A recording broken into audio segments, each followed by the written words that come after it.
പുതിയ വീടുകൾ water proofing ചെയ്യേണ്ടതുണ്ടോ? എന്തിനു വേണ്ടി? ഹായ് ഫ്രണ്ട്സ്, ഗാർഡ് എക്സ്പേർട്സ് ഇന്ന് ഫായിസ് ആണ്. സോ നമ്മളിന്ന് വന്നിട്ടുള്ളത് പരപ്പനങ്ങാടി മുന്നിയൂർ റഹ്മാൻ ഖാൻ്റെ കൺസ്ട്രക്ഷൻ നടക്കുന്ന ഒരു സൈറ്റിലാണ്.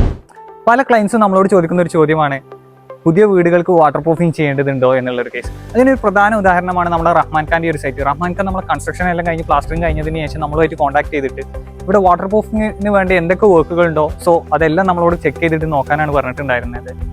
അപ്പോൾ നമ്മളിവിടെ ചെയ്തിട്ടില്ലെന്ന് പറഞ്ഞാൽ എൻ്റെ റൂഫ് ഏരിയാസും അതുപോലെ തന്നെ വാഷ്റൂം ഏരിയ, സൺഷെയ്ഡ് ഏരിയ ഇവയെല്ലാം നമ്മൾ പ്രോപ്പറായിട്ട് വാട്ടർ പ്രൂഫിംഗ് ചെയ്തിട്ടുണ്ട്. ഓൾമോസ്റ്റ് റൂഫ് ഏരിയാസ് 3500 സ്ക്വയർ ഫീറ്റും വാഷ്റൂം ഏരിയ 500+ സ്ക്വയർ ഫീറ്റുമാണ് നമ്മളിവിടെ ചെയ്തിട്ടുള്ളത്. നമ്മൾ ഇൻറ്റീരിയർ വർക്കുകളെല്ലാം സ്റ്റാർട്ട് ചെയ്യുന്നതിന് തൊട്ട് മുമ്പായിട്ട് തന്നെ വാട്ടർ പ്രൂഫിങ്ങിൻ്റെ എല്ലാ വർക്കുകളും കംപ്ലീറ്റ് ചെയ്തിട്ടുണ്ട്. ഇല്ലെങ്കിൽ നമുക്കത് മൂലം ഉണ്ടാകുന്ന വലിയൊരു നഷ്ടമുണ്ട്. കാരണം ഇൻറ്റീരിയറിൽ എടുക്കുന്ന ജിപ്സൺ ആയിക്കോട്ടെ, കുട്ടിയിടുന്ന വർക്കുകളായിക്കോട്ടെ, ഇതൊക്കെ ലീക്കേജ് മൂലം ഡാമേജ് ആവാൻ ചാൻസ് ഉണ്ട്. അപ്പോൾ ഇവൻ നമ്മൾ എന്ത് ചെയ്യുക, കൺസ്ട്രക്ഷൻ കഴിഞ്ഞ് പ്ലാസ്റ്ററിങ് എല്ലാം കഴിഞ്ഞതിന് ശേഷം വാട്ടർ പ്രൂഫിംഗ് നിർബന്ധമായിട്ടും ചെയ്തിരിക്കുക എന്നുള്ളതാണ്. സോ നമ്മൾ ഈ വാട്ടർ പ്രൂഫിംഗ് ചെയ്യുന്നതിലൂടെ നമുക്കുണ്ടാകുന്ന വലിയൊരു ഇൻറ്റീരിയറിൽ വരുന്ന ഒരു വലിയൊരു നഷ്ടമുണ്ട്. അത് നികത്താൻ വരെ നമുക്ക് സാധിക്കും.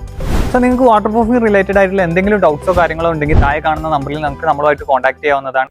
Damn sure, the complete waterproofing solution.